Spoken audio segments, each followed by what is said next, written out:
The rust-colored dust of Nova Haven's abandoned lower sectors clung to everything, especially to Kale's weathered boots as he picked his way through the debris.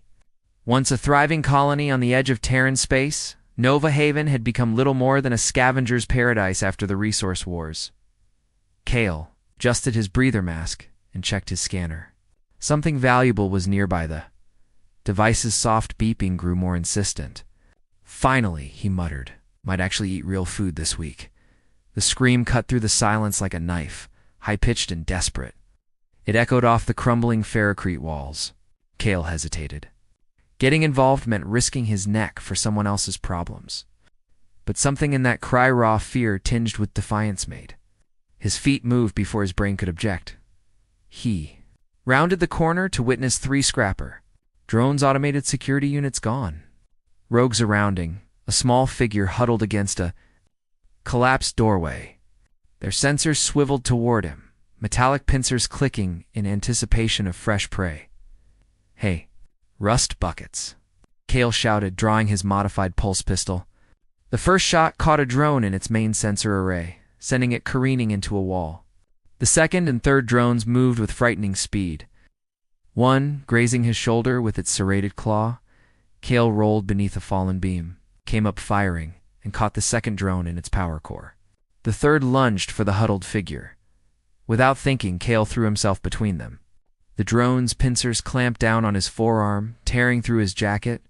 Pain exploded along his nerves, but he managed to jam his pistol into the drone's central processor and pulled the trigger.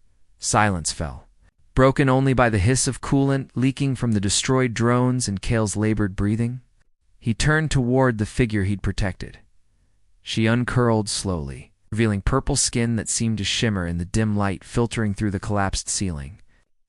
Silver-white hair framed a delicate face with wide, amber eyes that regarded him with equal parts fear and fascination. "You're Estrian," Kale whispered. Recognizing the distinctive features of the empathic species from the outer colonies, yes. Her voice was soft but clear. "I'm Mira." Kale examined his bleeding arm. "What's an Estrian doing in this death trap? Your people usually stick to the diplomatic sectors I was. ... exploring." Myra's eyes darted away. The silver collar around her neck caught the light of tracking device. "Not an explorer, then?" "A runaway? Exploring?" Kale laughed despite the pain. "In drone territory? That's a creative way to get dismantled." Mira touched his wounded arm with gentle fingers. A warm sensation spread from her touch, the unique empathic ability of her species temporarily dulling his pain. "Thank you," she whispered. "No one's ever helped me before." Something in her eyes, ancient sorrow in such a young face, tugged at Kale's carefully guarded heart. "Can you walk?" he asked, offering his good hand. "This sector will be swarming with more drones soon." As she took his hand, Kale felt an unexpected connection, like recognizing something long lost. "I'm Kale," he said. "Let's get somewhere safe. Then you can tell me who you're running from." "Why would you help me?" Mira asked, her amber eyes searching his face. Kale shrugged, wincing at the movement. "Maybe I'm just tired of only looking out for myself." Together they disappeared into the shadowed corridors, unaware that their chance meeting would alter the fate of worlds. For 3 weeks, Kale's hideout, a forgotten maintenance hub deep in Nova Haven's abandoned transit system, became their sanctuary. Mira marveled at how he'd transformed the metal-walled chamber into something resembling a home, with salvaged furniture and a garden of resilient fungi providing both food and soft blue illumination. "Your turn," Kale said, placing a small component on the makeshift table between them. "Identify and value." Mira picked up the chip, examining it carefully as he'd taught her. Neural processor, mid-grade. Government issue. She turned it over, finding the telltale mark. Worth about 40 credits to the right buyer. 50 if you don't look desperate. Kale smiled, the expression softening his weather-worn face. "You're learning fast. I have a good teacher." Mira returned the smile, her purple skin catching the blue glow from the fungi. In the cramped confines of the hideout, they developed a routine. Mornings for scavenging lessons, afternoons for repair skills, evenings for stories. Kale taught Mira survival. She taught him about the stars beyond Nova Haven. "Show me again," he said softly. Mira extended her hand, palm up. When Kale placed his calloused fingers against hers, the connection bloomed. Not mind-reading, as many mistakenly believed of Estrians, but emotion-sharing, pure and unfiltered. She gave him glimpses of her homeworld, crystal spires catching twin suns, forests whose leaves changed color with the emotions of those walking beneath them. "It's beautiful," Kale whispered, his eyes closed. "It was," Mira corrected. Before the syndicate came, they never spoke directly about the silver collar. But Kale worked on it each night while Mira slept. The syndicate's slave-tracking technology was sophisticated, but not impervious to his tinkering. On the 23rd day, the proximity alarms Kale had rigged throughout the surrounding tunnels began to wail. "They've found me," Mira said, fear tightening her voice. Kale tossed her a packed bag. "Maintenance shaft 8B leads to the spaceport district. Take this." He pressed a data chip into her hand. "Coordinates to a safe house on Cerulean Station. Friend of mine runs it. What about you?" Her fingers tightened around his. "I'll create a diversion." Kale checked his weapons, avoiding her eyes. "They can't track you anymore. The collar's signal is looped to this location." Mira stepped closer, the space between them suddenly electric. "Come with me. Can't outrun the syndicate together." Too noticeable, Kale finally met her gaze. "But I'll find you. I promise." "When?" Her voice broke on the word. Kale touched her cheek, allowing himself this one moment of tenderness.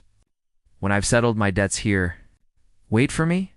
Instead of answering, Myra pressed her lips to his brief, soft, carrying through their touch every emotion words couldn't express. When they parted, tears traced silver paths down her purple cheeks. "I'll wait," she promised. But not forever. As Mira disappeared into the darkness of the maintenance shaft, Kale turned to face the 8 years transformed Mira from a fugitive into Ambassador Morales, diplomatic representative of the reformed Astrian conclave. Her purple skin, once a target for slavers, now commanded respect in the highest echelons of interstellar politics. Standing at the viewport of her private vessel, she watched Nova Haven's familiar rust-colored sphere grow larger. The colony had changed, rehabilitated after the syndicate's collapse. Now, a burgeoning trade hub under conclave protection. "Ambassador, we'll dock in 20 minutes, her aide announced. Mira nodded, touching the small scar where her slave collar had once been. "Has there been any response to our... unofficial inquiry?" "Nothing concrete." The aide hesitated. "The operative known as Shadow Step is more myth than man. Some say he was instrumental in the syndicate's fall, but records are deliberately obscured." Mira dismissed her aide with a gesture. Alone again, she removed a worn data chip from a chain around her neck, Kale's parting gift.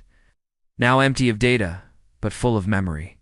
Across the colony, in a dimly lit bar called the Broken Gear, Kale, now known in whispered circles as Shadow Step, nursed a synthetic whiskey. 8 years of carefully orchestrated strikes against the syndicate had earned him both enemies and influence. The scar across his left cheek pulled tight as he frowned at the message on his secure terminal. "The Astrian ambassador arrives today, rumored to be last of royal bloodline. Your services requested for protection detail." Protection detail. A polite way of saying someone wanted the ambassador dead. Kale tossed back his drink. He'd spent years dismantling the syndicate piece by bloody piece, hunting down every slaver and corrupt official connected to the Astrian trafficking rings, all while searching for a purple-skinned girl with silver hair who seemed to have vanished into the void. Now, an Astrian ambassador was coming to Nova Haven. Coincidence wasn't something Kale believed in. "I'll take the job," he replied to his contact. 3 hours later, Kale stood in the shadows of the diplomatic reception hall, scanning faces and cataloging threats. When the Astrian delegation entered, his practiced calm shattered. Ambassador Morales glided through the crowd, her purple skin complemented by robes of deep blue embroidered with silver. No longer the frightened girl from the ruins, she moved with authority and purpose. But those amber eyes, they were unchanged, still carrying both ancient sorrow and fierce determination. Mira, his Mira, as if sensing his gaze. She turned slightly, eyes sweeping the shadowed corner where he stood. For a heartbeat, their eyes met across the crowded room. Recognition flickered in her expression, quickly masked by diplomatic poise. Only someone who knew her well would have noticed the slight tremor in her hands as she continued her conversation with the colony's governor. Kale melted deeper into the shadows, mind racing. 8 years of searching, only to find her at the center of political power, surrounded by guards and protocols. The gulf between them had grown from a crack into a chasm. His unit vibrated with an urgent alert. Security breach in the lower levels, multiple hostiles. The threat against the ambassador wasn't hypothetical. As alarms began to blare, Kale moved toward Mira, drawn by a promise made in a forgotten maintenance hub lifetimes ago. Perimeter breach. Protect the ambassador.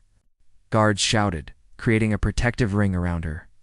Through the chaos, her eyes found his, again at this time, held.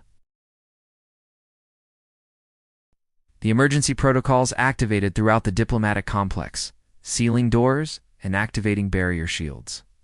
Guards surrounded Ambassador Morales, hustling her toward the secure bunker beneath the reception hall. "This way, Ambassador," the security chief insisted. But Mira hesitated, her gaze still locked with Kale's across the panicking crowd.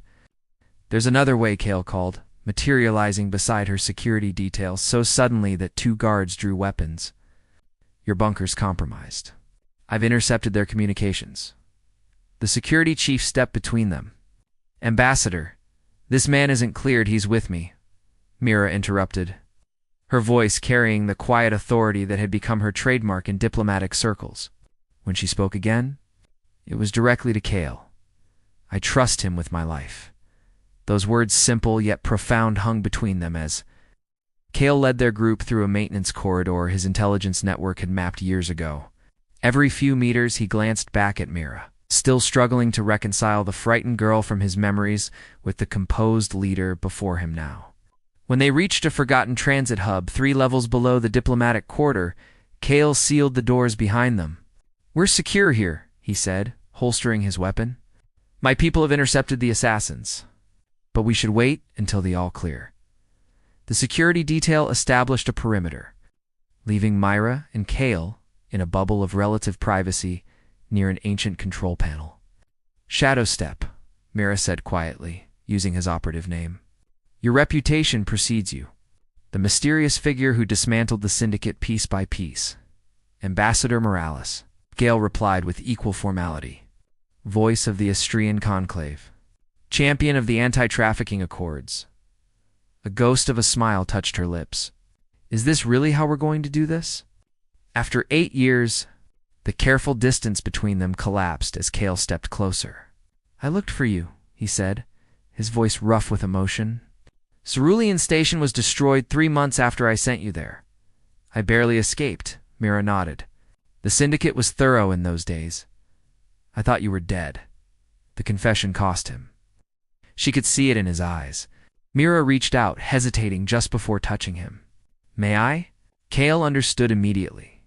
He took her hand, pressing her palm against his cheek, closing his eyes as the empathic connection bloomed between them. Through their touch, 8 years of searching, fighting, and longing flowed between them. Kale's relentless hunt for syndicate slavers, Mira's rise through refugee camps to positions of influence, both of them carrying the weight of their brief time together like a talisman against darkness. When they broke contact, Mira's amber eyes shimmered with unshed tears. "You kept your promise. You found me. Too late," Kale whispered. "Look at you now, Ambassador." "And I'm just the man who saved me," she interrupted. Twice now, the security chief approached, interrupting the moment. "Ambassador, we've received the all-clear. The diplomatic vessel is ready for immediate departure." Reality crashed back around them. An ambassador couldn't simply disappear with a shadow operative, no matter their shared history. "I have to go," Mira said, regret coloring her voice. "The accords need ratification from the Terran Council. Without it..." Double quotes, "I understand," Kale said, stepping back, rebuilding the walls around his heart brick by painful brick. Mira reached into her robes, retrieving a small data chip identical to the one he'd given her years ago. My private frequency. When you're ready, if you still want ... double quotes, their fingers brushed as he took it, the brief contact sending electricity through them both. Ambassador. The security chief was growing impatient. This isn't goodbye, Mira promised. Her voice dropping to a whisper meant only for Kale. Not again. As she walked away, head held high once more in her diplomatic persona. Kale watched the distance between them grow, wondering if some chasms were simply too wide to cross. The Terran Council chambers buzzed with anticipation. The anti-trafficking accords represented the most significant cooperation between human colonies and alien worlds in decades. At the center of it all stood Ambassador Morales, her purple skin luminous under the chamber's lights as she addressed the assembled delegates. These accords are not merely policy, her clear voice resonated through the hall. They are a promise to every sentient being that their personhood is inviolable, their freedom non-negotiable. From his position in the observation gallery, Kale watched with pride tinged with melancholy. 3 months had passed since their reunion on Nova Haven, 3 months of encrypted messages exchanged between them. Rebuilding the connection time had strained but never severed. Tonight would be the culmination of Mira's life work. And tomorrow, she would return to Australian space as a hero to her people. The vote passed with overwhelming support, the chamber erupting in applause. Mira accepted congratulations with diplomatic grace, but her eyes drifted repeatedly to the gallery where Kale stood. Later that night, a soft knock on Kale's hotel room door revealed Mira. Her diplomatic finery replaced by a simple blue tunic that reminded him of their days in his hideout. "You came," he said, stepping aside to let her enter. "Did you think I wouldn't?" She moved past him, the familiar scent of Austrian flowers following her like a memory. Ambassadors don't usually visit shadow operatives after hours. Kale closed the door, suddenly unsure of himself despite everything they'd shared. Mira turned to face him, diplomatic poise falling away like a discarded cloak. "I'm not here as an ambassador." The space between them seemed to vibrate with possibility. 8 years of separation, of growth and change, and yet the connection remained stronger, deeper, matured like fine wine. "Why are you here, Myra?" Kale asked softly. She closed the distance between them, her amber eyes never leaving his. "To claim what was promised to me long ago." Their lips met in a kiss that began. Gentle but quickly blazed into something urgent and needful. Empathic connection flared between them, emotions amplifying in a feedback loop of desire and tenderness. Clothes fell away as they rediscovered each other with reverent touches and whispered affirmations. In the soft darkness, their bodies joined in a dance as old as time yet new to them both. Purple skin against tanned human flesh, silver hair spilling across the pillow as they moved together, taking and giving in equal measure. Through their empathic bond, every sensation doubled and reflected, creating a symphony of pleasure that transcended physical boundaries. After, wrapped in each other's arms, reality waited patiently at the edges of their sanctuary. "I leave for Astria Prime tomorrow," Mira whispered against his chest. "I know." Kale's fingers traced patterns along her spine. Myra propped herself up to look into his eyes. "Come with me." The invitation hung between them, weighted with implications. "Your people might not welcome someone with my particular skill set." "My people need someone with your particular skill set," she countered. "The accords are signed, but enforcement is another matter entirely. I've already spoken with the Conclave about creating a special enforcement division." Understanding dawned in Kale's eyes. "You want me to lead it?" "I want you beside me," Mira corrected, cupping his cheek. "The position is secondary to that truth." Kale turned his face to kiss her palm. From scavenger to diplomatic enforcer, quite a promotion? Is that a yes? Hope brightened her eyes. Instead of answering directly, Kale reached for the small box he'd carried for weeks, opening it to reveal a bracelet of interwoven silver and copper traditional Australian courtship materials. "I did some research," he said softly as Mira's eyes widened. "If I'm going to claim an ambassador's heart properly, I should follow protocol." Tears spilled down her purple cheeks as she extended her wrist. allowing him to secure the bracelet in place. When it was done, she pulled him into another kiss, their empathic connection singing with joy and promise. "We were just children when we met," Myra whispered against his lips. "Broken in different ways, surviving as best we could. And now?" Cale asked, brushing silver hair from her face. Mira smiled, the last shadows of old sorrows finally lifting from her amber eyes. "Now we're exactly who we needed to become to find each other again." As dawn painted the Terran capital in shades of gold, two figures, one purple-skinned, one human, boarded the Astrian diplomatic vessel, hand in hand. Ready to forge a future neither could have imagined in the ruins of Nova Haven, where a boy had once promised a girl he would find her again, no matter how long it took.